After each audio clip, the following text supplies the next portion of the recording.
First of all, I would like to express my feeling of being honored, blessed, and at the same time grateful for being here again with you. And this time I'm speaking as a fellow of the Romanian Academy in Rome. I present work in progress, only I don't know, some preliminary results of my research project for my stay here. Project called the Slavery Market, Retail Trade in the Military Camps on the Danube in the 3rd century AD. And the main objective of this project is to identify and characterize possible models and network of self-supply of military personnel, simple soldiers or officers, stationed in the Danube border provinces in the first 3 centuries, following 3 main coordinates: the product supply, distribution routes, and commercial agents involved, individually or as members of trade associations. The situation will be studied comparatively in the provinces involved, Dumitrache, Dalmatia, Moesiae, and Iulia, both from the point of view of distributed or purchased goods and of commercial agents. The logistic of the Roman army is a topic that is both intriguing and intricate, yet challenging to reconstruct due to the inconsistent references in written records and the difficulty in corroborating various types of available materials. Various types of models of providing what Roman military personnel required have been discovered. Models that may change depending on the character of the troops, their stationing location, and the nature of the circumstances. For example, peace versus war. Without a doubt, the army's food supply is the most critical part of the problem, and historical studies that have focused on it over time are well justified. Food was followed in the pyramid of necessities, but equipment mostly weapon grade. I just listed some of the most important works in the field. The Danube's position as a natural boundary, as well as the special character of political and military connections with local populations, influenced the overall pattern and did vanish Limes at its turn. Rostovtsev was the first to point out the issue. Eric Grant's work, particularly the chapter The Römische Armee als Wirtschaftsfaktor in Kleinasien und auf dem Balkan, is a noteworthy contribution that is still cited, quoted after 80 years after. However, the number of sources has increased significantly, owing mostly to archaeological research in the subject area. Lothar Wierzchowski has another noteworthy work, but it has a significant flaw. The author fails to draw attention to the economic disparities between the provinces, even though he discusses a number of specific topics in great detail, including the finances of the Roman army, the supply of arms and some other products, the analysis of the financial status of soldiers and veterans, as well as their economic activities. From an economic perspective, the Danubian region is distinct from Egypt and Britain, studying the role of the Roman army, especially with regard to its influence and importance on regional economies. For the proposed study area, the historiographic landscape is quite poor. Published studies sequentially focus on the supply of certain products, issues related to border trade, or the role played by military personnel or veterans in economic activities. Beyond the theoretical disagreements regarding the Roman economy, literary sources, graphic data, and archaeological finds all point to a continuous and consistent flow of trade between the empire's far-flung regions. The absence of or poor quality of infrastructures have been one of the issues merchants have faced since the invention of paper and up to the present. This is why building initiatives such as inland and terrestrial transportation infrastructure were crucial to the market's development. Overall, the development of trade and commerce in the area, and I'm talking about Pannonia now, was significantly influenced by the infrastructure upgrades, networks of roads, ways, harbors, and other structures along with the regions, brought about by the Roman conquest of Pannonia. Of course, the primary target of the Romans was Carnuntum, and along the Amber Road, there have been observed interesting, but not unexpected links between families epigraphically attested leading commercial activities. The epigraphic evidence agrees with the map. Following a brief analysis of the information we have on the population engaged in handicraft production and or commercial activity, we can claim that the epigraphic material is incredibly lacking in relation to the number and significance of urban centers. However, those who fell under the category of craftsmen, whether they worked with ceramics, metal, or stone, largely maintained their anonymity. Those who are mentioned epigraphically are only identified by their names, and even those names don't always appear in their entirety. This fact precludes more through ethnic or social analysis. There is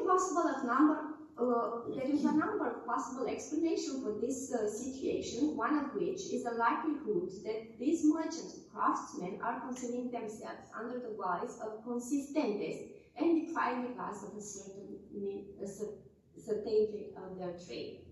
The definition artisan and tradesman in low to medium quality woolen is used to describe the centenarii.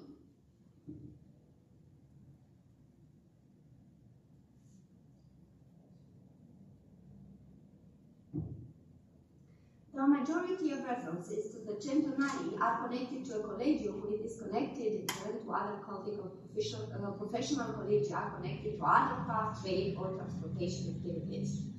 The well-documented existence of the Collegia Centenariorum in Pannonia could be attributed to local sheep rearing. It's possible that those collegia were initially seen as useful because the institutions would make military requisitions or purchases easier. These collegia may have found it particularly simple to gain official recognition due to their connection to military supply, which facilitated their rapid formation and spread in some areas, particularly in northern Italy, southern Gaul, and the Danube provinces. The Pannonian cities of Aquincum, Moesiae, Castra, Mursa, Savaria, Bigetio, Sistria, and Demona all have something in common. They are all either civilian communities that have grown up around military bases on the limes or close to the frontier. The Collegium Fabrum and Centenariorum from Aquincum seems to have been divided in the 3rd century into Collegium Fabrum and Collegium Centenariorum. In the same period, it existed the Collegium Fabrum and Centenariorum Aquicensum Consistentium, which is discussed. Chronologically, centenarii are active in Pannonia as early as the beginning of the 2nd century and still exist in the 3rd century. In AD 2020, Quintus Ulpius Felix built in Bigetio a porticus for the divine couple Apollo and Iulia, which the Collegium Centenariorum was granted permission to use for banquets at Evulas. This suggests that in addition to their economic activities as textile suppliers to the military, the Collegium also played a social and cultural role. A decurion of Aquincum, Dioscoridus Victorinus, have gifted a musical instrument to the association. The connection between the centenary and the military milieu is obvious and could be explained by the important role assumed by the frontier cities like Aquincum, Solva, or Acrum in supplying the military troops on the Danube frontier starting in the 2nd century AD. It is necessary to suggest here the precise mechanism by which the military presence contributed to igniting and sustaining trade, mostly on the Roman border region, since the majority of the evidence indicating the army as a key factor in the development of trade along the and across the limes is circumstantial. Evidently, the Collegia Fabrum and the Collegia Centenariorum had close ties to the veteran community in the Pannonian cities. Veterans could receive, when discharged, sometimes tax exemptions, land, and more important, money. They benefited from both financial and social capital, who permitted to some of them to start businesses, whether they are connected or unrelated to the supply of military troops. Ties with the former brothers in arms provided a true market, and the membership, may it be active or rather honorary, into one or more associations, facilitated their success. It is also logical to assume that substantial legionary troop presence must have served as a motivator for textile production in the Danube provinces. There have been published 5 tombstones ordered by Collegia Fabulet Centenariorum for veterans of the Legio Secunda Dutrix in Adrincum and in Ucisia Castra. Beside them, there are 2 Magistri Collegiarum Centenariorum et Veteranorum in Carnuntum. Not only veterans choose to join the association, but also their freedmen, and the case of Publius Aelius Respectianus. Some questions could be asked. Does the prestige of his former master spread over him? Has he become a business agent of the veteran? Is Respectianus or Domitius related in any way to Publius Aelius Crescens, mentioned as magister of a similar collegium in Vietio in 210? Anyway, the strong epigraphic habit among veterans in the frontier provinces may have contributed to their high visibility as members of associations. The terminology used to designate some members of the collegia suggests the penetration of the military element into the civilian life. Aelius Anianus dedicates a monument to Jupiter Optimus Maximus and Liber Pater for his own health, and as well as the health of the 5 vexillari of the Collegium Centenariorum. Whether an honorific designation or not, the term vexillarius were documented only in or in connection to the military milieu. There are other professionals connected to the military milieu besides the centenari. Written sources from antiquity give different interpretation of the term lixa that can be summarized in the following way: servants, petty traders, sutlers, craftsmen, cooks, bakers, manufacturers, etc. Scholars agree that lixe played a certain role in supplying the troops with some goods, no matter what their nature could be: food, luxury goods, slave, etc. Lixe seemed to follow the Roman army, both the legionary and the auxiliary troops, and may have been settled outside military camps. We cannot be sure which their juridical status was and in which manner they were related to the military milieu. Their task was to assure the sale of different merchandises, mainly alimentary, within the civilian settlements situated near the important military camps. In the same time, they were supposed to have connection with the trans-Limes trade and to gathering and or exchanging booty. Although literary sources mention a considerable number of lixe, the inscription barely indicates some individual to accomplish this duty. I shall mention only few. From Carnuntum is Gaius Emilius, Gaius, Fabia, Patatio Lixa, who lived for 25 years. Some individual traders with ties to the military milieu could be also identified. Thus, Quintus Atilius Primus was centurion, interpreter, and mentioned in the 50th legion. He died at the age of 80, and he was remembered in a funerary monument by his heirs, blood relatives, and freedmen.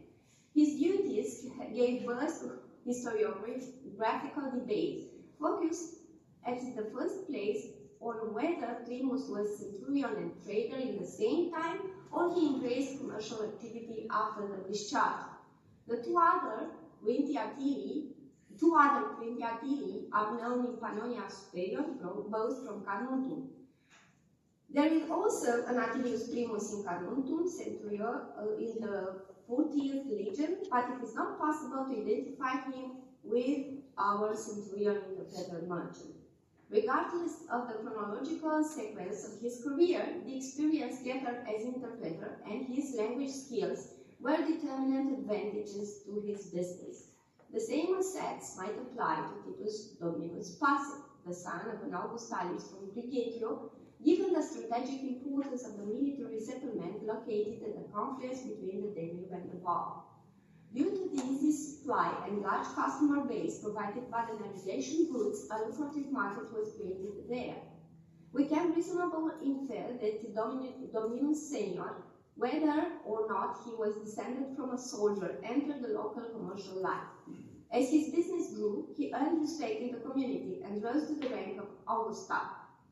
He made Dominus, his son, his business partner. Pastor tragically ends his life at the end of 25 murdered by the Romania, interfectus a barbaris. We have not certitudes, but this event could be connected to some commercial activities led across the border. Carnuntum records the existence of Publius Satellus Sodalus. Members of the Satelli are known from Africa and Italy in addition to this inscription. The merchant might have been a soldier's descendant, given that this stone was discovered in Carnuntum, the location of the 15th Legion's camp. He may have been related to a soldier whose funerary monument originates from Carnuntum through his uncle, Quintus Varius Modestus, who placed the inscription. The same camp served as the father's military training facility. These inscriptions collectively seem to suggest that Sodalis may have had business ties to the army and may have even supplied the nearby camp. But of course, we can learn more about trade by looking into the material evidence, which includes in the definition of commercial networks both the individual presence and the regions where clusters are shaped. The same way, the distribution map of similar objects shows material results of a network. The spatial distribution of individuals who are connected by professional ties illustrates networks as connections of social relationship. Studies have been made on the distribution of certain commodities in and from Pannonia, mainly based on archaeological sources and the typology of the analyzed artifacts, such as sigillata, glass, marble, textile, etc. In this context, it was discussing some amphorae from Carnuntum, which contained Spanish fish sauce, and which most likely reached their destination on the same route. Apple wine and olive oil were important as supplies for the Roman army. It is still worthwhile to mention some opulent goods that arrived in Pannonia. The map indicates the possible distribution of the Hispanic amphores of Salsamenta through the Adriatic Sea to the warehouses in Salona and Aquincum, from where they were picked up and continued their journey either on land or from the river ports on the Sava and Drava to the Danube Limes. Quintus Antonius Verus, princeps of the 15th Legion Apollinaris, is the owner of the merchandise from a veteran 2A or 2B amphora. As mentioned in the first line of the Titulus, Antonius Verus acquired Cordula, a delicacy made of young honey. There have been identified 3 other Acuni serving in the Roman troops in Pannonia and a veteran discharged in 79. Lucius Antonius Callistus was a tribunum militum, Lucius Antonius Stagra was a centurion, and the person with the above name was a centurion. A military diploma from AD 73 mentioned the name Gaius Antonius Maximus. One of the local elites in Neviodunum was also went by the name of Aponius. The name Aponius is of Etruscan origin, but it is also used in Dalmatia, Germany, Rome, and other places. The Titulus Pictus on another page 46, Beltran 2a, Amphora, reveals the name of Lulius Ilon, centurion in the same 15th Legion camp in Carnuntum. The 2 examples mentioned in passing show as clearly as possible how the individual supply of soldier work beyond the provided ration. Where the state failed to meet needs or where personal choices exceeded supply, a parallel market could always develop, providing superior products to the common soldier or officer and generating not inconsiderable income for the merchants involved. The Pannonian Limes was organized according to a pattern that is common to all of the empires from his.